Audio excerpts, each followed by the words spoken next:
नमस्कार बच्चों आज इस वीडियो में हम छठी कक्षा हिंदी का दूसरा पाठ प्रारंभ करने वाले हैं और पाठ का नाम है बचपन। जब लोग बड़े हो जाते हैं अक्सर उन्हें उनके बचपन की कुछ की हुई शरारतें, कुछ बातें, कुछ कहानियाँ याद आती है। तो ऐसी ही कुछ बातें, कुछ कहानियाँ आपकी पाठ की जो लेखिका हैं कृष्णा सोबती जी, उन्होंने इस पाठ में लिखी है। तो चलिए पढ़ते हैं उनको और देखते हैं कैसा था इनका बचपन और कितना मेल खाता है आपके बचपन से। शुरू करते हैं पाठ 2, बचपन।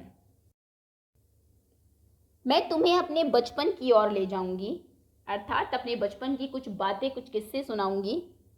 मैं तुमसे कुछ इतनी बड़ी हूँ कि तुम्हारी दादी भी हो सकती हूँ, तुम्हारी नानी भी, बड़ी बुआ भी, बड़ी मौसी भी। परिवार में मुझे सभी लोग जीजी कहकर ही पुकारते हैं।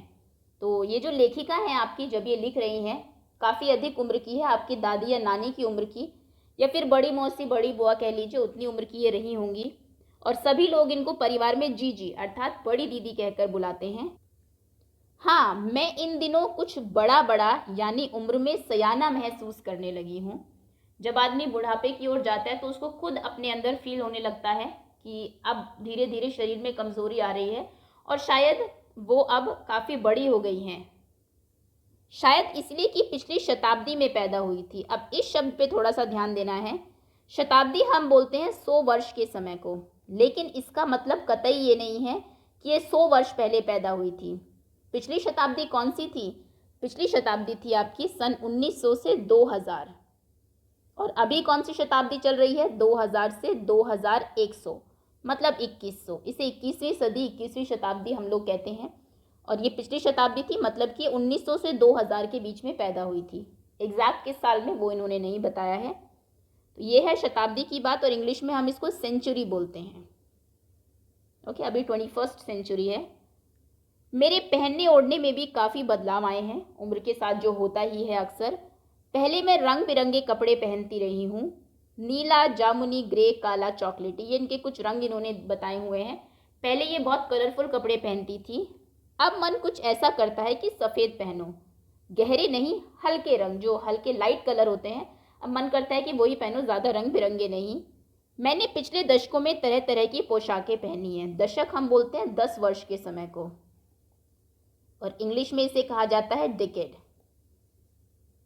ओके, तो पिछले कुछ 10, 20, 30 सालों में इन्होंने अलग अलग तरह की पोशाकें, अलग अलग तरह के कपड़े पहने हैं। पहले फ्रॉक पहनती थी, फिर निकर वॉकर, फिर स्कर्ट, फिर लहंगे, गरारे, अब चूड़ीदार और घेरेदार कुर्ते। कुछ ड्रेसेस बताई है जो ये पहले पहना करती थी। बचपन की कुछ फ्रॉक तो मुझे अब तक याद है। कई बार ऐसी ड्रेस होती है, ऐसे कुछ कपड़े होते हैं, आपने फर्स्ट सेकंड में पहने हो लेकिन आपके बड़े फेवरेट होते हैं और आपको वो जनरली याद हो गया अभी तक भी, या फिर आप बड़े हो जाएंगे, कुछ कपड़े तब तक भी याद रहेंगे। तो ऐसे कुछ फ्रॉक बचपन के इनको अभी तक याद है, जैसे कि हल्की नीली और पीली धारी वाला फ्रॉक, धारी वाला मतलब लाइन वाला, गोल कॉलर और बाजू पर भी गोल कफ। कफ बोलते हैं आगे की तरफ जो बाजू पे लगा होता है, जहाँ पर कि बटन लगे होते हैं, इसे कफ कहा जाता है। एक हल्के गुलाबी रंग का बारीक चुन्नटों वाला घेरेदार फ्रॉक, गोल फ्रॉक जिसमें बहुत सारी चुन्नटें थी, नीचे गुलाबी रंग के फ्रिल, फ्रिल बोलते हैं झालर को, झालर। उन दिनों फ्रॉक के ऊपर की जेब में रुमाल और बालों में इतराते रंग बिरंगे रिबन का चलन था। जब ये छोटी थी, फ्रॉक पहनती थी, तब फ्रॉक के ऊपर जेब हुआ करती थी, उसमें रुमाल का, और सर के ऊपर रंग बिरंगे हेयर बैंड का चलन था। लेमन कलर का बड़े प्लेटों वाला गरम फ्रॉक जिसके नीचे फर टकी थी। लेमन जो आपका नींबू का रंग होता है, थोड़ा हल्का पीला और थोड़ा हरा सा आप लगा लीजिए, वैसा एक बहुत सारी प्लेट्स वाला गर्म फ्रॉक भी था जिसके नीचे फर लगी हुई थी ताकि ठंड ना लगे। टकी हुई थी मतलब टाकी हुई थी, सिली हुई थी। 2 ट्यूनिक भी याद है। ट्यूनिक आपके श्रग टाइप में होते हैं, थोड़े लंबे कुर्ते लगा लीजिए आप। एक चॉकलेट रंग का अंदर कोटी प्याजी, अंदर की कोटी प्याजी, दूसरे ग्रे और उसके साथ सफ़ेद कोटी। मुझे अपने मोजे और स्टॉकिंग्स भी याद है। स्टॉकिंग हम बोलते हैं आपकी थोड़ी ऊंचे तक लगा लीजिए, आपकी जो सॉक्स होती हैं स्किन फिटेड होती है, तो वो भी इनको याद है।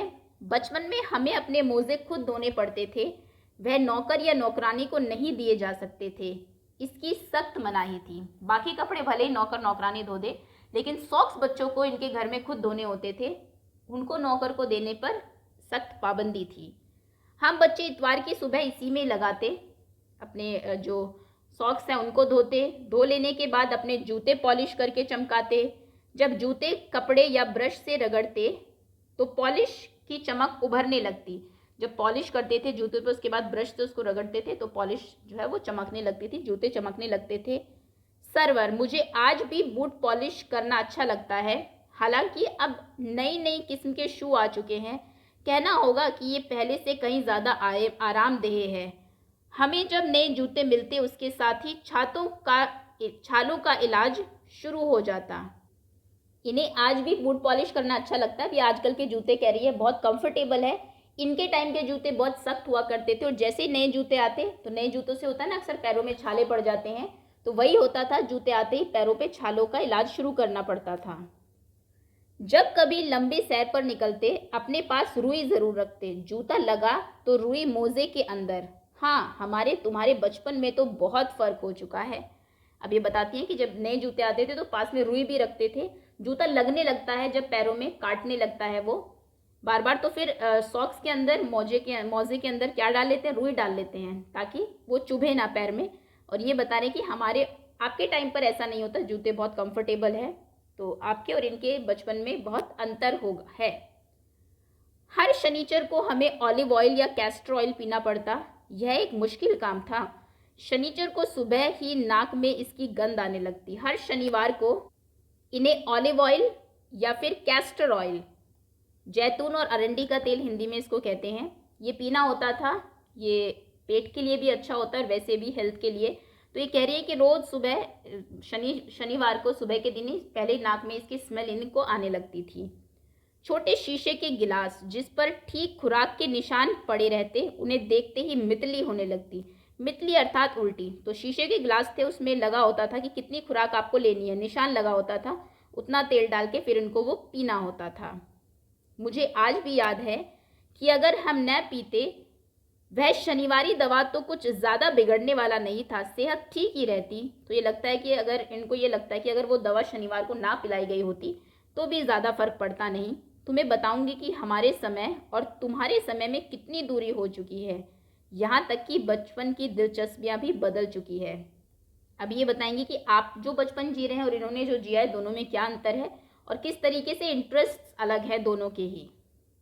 याद रहे, उन दिनों कुछ घरों में ग्रामोफोन थे, रेडियो और टेलीविज़न नहीं थे।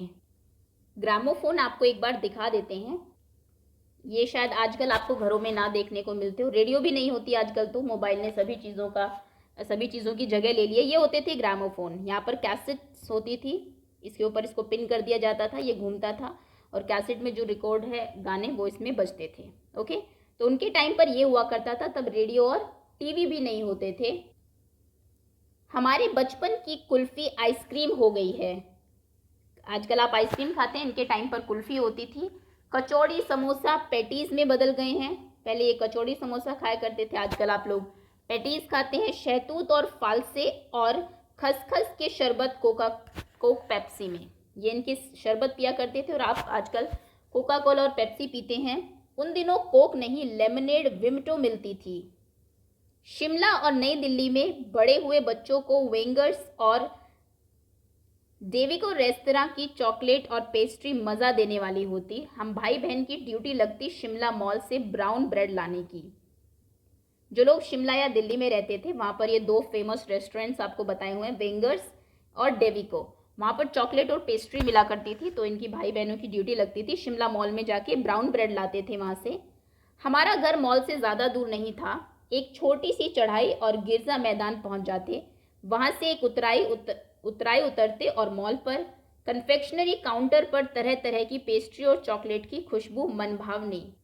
घर और मॉल के बीच में ज़्यादा दूरी नहीं थी, जाते एक गिरजा घर होता, चढ़ते, वहाँ से नीचे उतरते फिर मॉल, और वहाँ पर जो कन्फेक्शनरी का काउंटर था उस पर बहुत सारी चॉकलेट और पेस्ट्री की बहुत अच्छी खुशबू आया करती थी।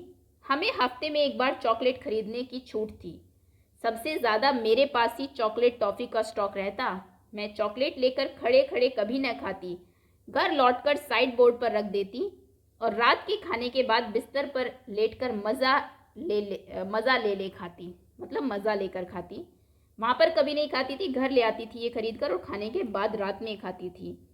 शिमला के काफल भी बहुत याद आते हैं, खट्टे मीठे, कुछ एकदम लाल, कुछ गुलाबी, रस भरी, कसमल, सोचकर ही मुंह में पानी आए। चेस्टनट एक और गजब की चीज़, आग पर भूने जाते और छिलके उतारकर मुंह में।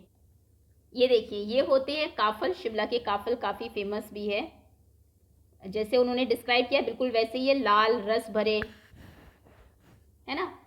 और ये चेस्टनट जिनको भून के वो खाती थी। ओके। चने जोर गरम और अनारदाना का चूर्ण। हाँ, चने जोर गरम की पुड़िया जो तब थी वह अब भी नजर आती है। पुराने कागजों से बनाई हुई इस पुड़िया में निरा हाथ का कमाल था, बिल्कुल मतलब सारा हाथ का ही कमाल था। जो उस टाइम पर चना जोर गरम की और अनारदाने के चूर्ण की जो पुड़ियाँ बनाई जाती थी, नीचे से तिरछी लपेटते हुए ऊपर से इतनी चौड़ी कि चने आसानी से हाथ में पहुंच जाए। ऐसा होता है ना, पेपर को इस तरीके से वो करते हैं, ऊपर से थोड़ा चौड़ा बनाते हैं, उसके अंदर भरते हैं।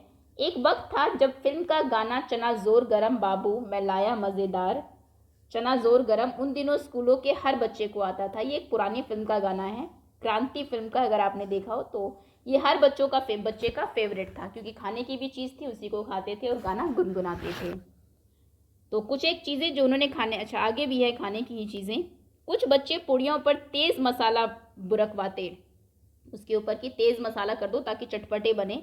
पूरा गिरजा मैदान घूमने तक ये पुड़ियाँ चलती, जब तक ये पूरा गिरजा का मैदान घूमते थे तब तक वो पुड़िया में जो दाने हैं वो रहते थे। एक एक चना पापड़ी मुंह में डालते और कदम उठाने में एक खास ही लय रफ्तार थी। मुंह में एक चना का वो डाला और फिर चलते थे जिस तरीके से, तो अलग ही रफ्तार आती थी। खाने का देख लिया हमने क्या क्या था उनके वहाँ पर उस समय। दो फेमस रेस्टोरेंट्स थे, कुल्फ़ी थी, समोसा, कचौड़ी, फालसे, शहतूत और खसखस का शरबत। और उसके बाद इन्होंने चॉकलेट पेस्ट्री के बारे में भी बताया है। दो फल बताए हैं, काफल और चेस्टनट्स, जो मैं आपको दिखा चुकी हूँ। चना जोर गरम चना होता है और उसमें बहुत सारी चीज़ें मिला के, और अनारदाने का चूर्ण। ओके। छुटपन में हमने शिमला रिज पर बहुत मज़े किए हैं। घोड़े की सवारी की है। शिमला के हर बच्चे को कभी न कभी यह मौका मिल ही जाता था। ये जगह का नाम है जहाँ पर ये घोड़े की सवारी करती थे, और अभी भी शायद से शिमला में बहुत फेमस होगा। जो भी लोग शिमला में रहते हैं वो यहाँ पर एक बार ज़रूर गए होंगे। हम जाने क्यों घोड़ों को कुछ कमतर करके समझते, उन पर हंसते थे। ननिहाल के घोड़े खूब हष्ट पुष्ट और खूबसूरत, उनकी बात फिर कभी। तो ये कहते हैं कि घोड़े को हम कम समझते थे, घोड़ों पे हंसा करते थे, लेकिन इनके जो ननिहाल के नानी के घर के जो घोड़े थे वो बहुत हष्ट पुष्ट, बहुत ताकतवर और खूबसूरत थे। उनकी बात ये बाद में बताएंगी। शाम को रंग बिरंगे गुब्बारे, सामने जाखू का पहाड़, ऊंचा चर्च की घंटियां बजती तो दूर दूर तक उसकी गूंज फैल जाती। लगता इसके संगीत से प्रभु यीशु स्वयं कुछ कह रहे हैं। सामने चर्च जो है क्रिश्चियंस का वर्शिप प्लेस है और वो यीशु को मानते हैं, तो जब घंटियां बजती थी ऐसा लगता था कि यीशु खुद कुछ कह रहे हैं। और सामने इनके घर के सामने जाखू का पहाड़ भी था। सामने आकाश पर सूर्यास्त हो रहा है, गुलाबी सुनहरी धारियां नीले आसमान पर फैल रही है। दूर दूर फैले पहाड़ों के मुखड़े गहराने लगे और देखते देखते बत्तियां टिमटिमाने लगी। रिज पर की रौनक और मॉल की दुकानों की चमक के भी क्या कहने। स्कैंडल पॉइंट की भीड़ से उभरता कोलाहल। सामने जब रात शाम को सनसेट होता था, सूर्यास्त होता था, तो नीला आसमान था, बिल्कुल साफ। जैसे आजकल पोल्यूशन है बहुत ज़्यादा, ऐसा वहाँ पर नहीं था, शिमला की बात है। तो गुलाबी सुनहरी रंग की धारियाँ थी नीले आसमान पर, दूर दूर तक पहाड़ थे।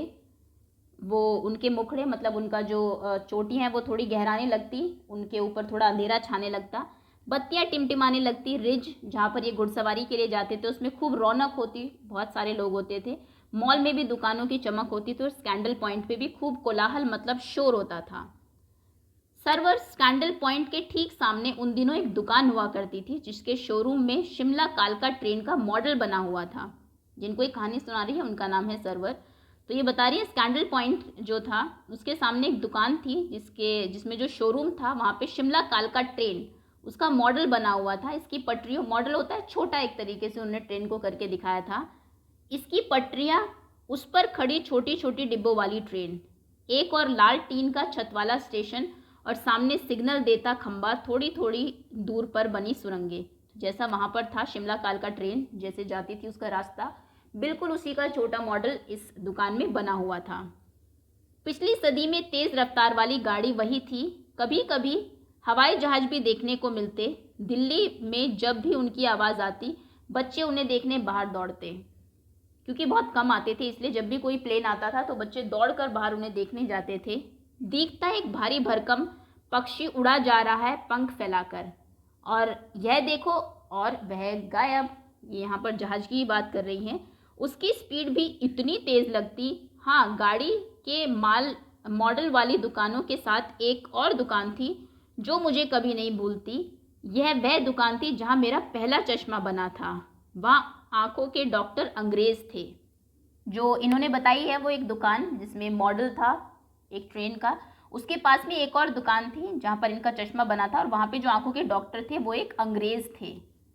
शुरू शुरू में चश्मा लगाना बड़ा अटपटा लगता। छोटे बड़े मेरे चेहरे की ओर देखते और कहते, आंखों में कुछ तकलीफ है, इस उम्र में ऐनक, दूध पिया करो। मैं डॉक्टर साहिब को कहा दोहरा देती, कुछ देर पहनोगी तो ऐनक उतर जाएगी। लोग कहते हैं ना, बहुत छोटी उम्र में चश्मा लग गया, दूध पिया करो, एक्सरसाइज किया करो, तो ऐसे ही लोग इनको कहते थे कि बहुत छोटी उम्र में चश्मा लग गया। लेकिन डॉक्टर ने इनसे कहा था कि कुछ दिन चश्मा लगाओगी तो आंखें धीरे धीरे ठीक हो जाएगी, फिर ये उतर जाएगा। तो ये भी उनको वही कह दिया करती थी। वैसे डॉक्टर साहब ने पूरा आश्वासन दिया था, लेकिन चश्मा तो अब तक नहीं उतरा। उन्होंने तो कहा था उतर जाएगा, लेकिन अब तक इनका चश्मा उतरा नहीं है। नंबर बस कम होता रहा। मैं अपने आप इसकी जिम्मेवार हूँ। जब आप दिन की रोशनी को छोड़कर रात में टेबल लैंप के सामने काम करेंगी तो इसके अलावा और क्या होगा। हाँ, जब पहली बार मैंने चश्मा लगाया तो मेरे एक चचेरे भाई ने मुझे छेड़ा, देखो देखो कैसी लग रही है। तो ये कहती है, डॉक्टर ने कहा था, मुझे पूरा भरोसा दिलाया था, आश्वासन दिया था। आश्वासन देना, भरोसा दिलाना कि उतर जाएगा, लेकिन उतरा नहीं, और बल्कि नंबर कम हो गया। हालांकि ये इसकी जिम्मेदार खुद को ही मानते, क्योंकि ये रात में पढ़ती थी, दिन में नहीं। काम करती थी लैंप की रोशनी में। कम रोशनी में जब आप काम करते हैं, आँख थोड़ी सी कमज़ोर हो ही जाती है। और इनके भाई इनको छेड़ते भी थे, ये कह के कि देखो ये कैसी लग रही हैं। आँख पर चश्मा लगाया ताकि सूझे दूर की, यह नहीं लड़की को मालूम सूरत बनी लंगूर की। ऐसे कहकर ये उन्हें चिढ़ाते थे। मैं खीजी कि मुझ पर यह क्यों दोहराया जा रहा है, पर शेर बुरा न लगा। खींचना मतलब थोड़ा गुस्सा इनको आया कि ये क्यों बार बार कह रहे हैं, लेकिन ये जो शेर है ये इनको ये अच्छा लगा। तुकबंदी अच्छी थी, दूर की, लंगूर की और ऐसे। जब वह चाय पीकर चले गए तो मैं अपने कमरे में जाकर आईने के सामने खड़ी हो गई। कई बार अपने आप को देखा, ऐनक उतारी, फिर पहनी, फिर उतारी, देखती रही अपने आप को। सूरत बनी लंगूर की, नहीं नहीं नहीं, हाँ हाँ हाँ। मैंने अपने छोटे भाई का टोपा उतारकर सिर पर रखा। कुछ अजीब लगा, अच्छा भी और मजाकिया भी। चश्मा लगा हुआ है, वैसी अलग लग रही है, फिर टोपा पहन लिया तो ये बहुत अजीब लगने लगी। तब की बात थी, अब तो चेहरे के साथ घुल मिल गया है चश्मा। जब कभी उतारा हुआ होता है तो चेहरा खाली खाली लगने लगता है। तब वो अजीब लगता था, लेकिन एक आदमी को जब आप बार बार चश्मे में देखते हैं फिर उसी की आदत हो जाती है। फिर इनफैक्ट ऐसा होता है कि वो चश्मा ना लगाए तो अजीब लगता है। तो वही अब इनके साथ हो गया है। याद आ गया वह टोपा, काली फ्रेम का चश्मा और लंगूर की सूरत। हाँ, इन दिनों शिमला में मैं सिर पर टोपी लगाना पसंद करती हूँ। मैंने कई रंगों की जमा कर ली है, कहाँ दुपट्टों का ओढ़ना और कहाँ सहल सुबीते वाली हिमाचली टोपियाँ। सुबीते अर्थात सुविधाजनक। तो वो कह रही है कहाँ दुपट्टे औरतें पहनती है, और ये जो मैं पहनती हूँ टोपियाँ, सुविधाजनक। ये बहुत ही सहज है, बहुत सुविधाजनक भी है, बहुत सरल भी है, पहनना भी आसान है। तो उन्हें बचपन की उस टोपी की और उस चश्मे की याद आ गई जो काला चश्मा इन्होंने बनवाया था। हालांकि टोपी अभी भी पहनती है, चश्मा भी है, बड़े बड़े फ्रेम वाला, जैसे आपको यहाँ पर पिक्चर में दिखाई भी दे रहा है। ये है आपकी कहानी कृष्ण सोबती की। उम्मीद है कहानी आपको पसंद आई होगी। तो बहुत बहुत धन्यवाद आपका। बहुत जल्दी इसकी वर्कशीट और क्विज़ भी अपलोड कर दी जाएगी।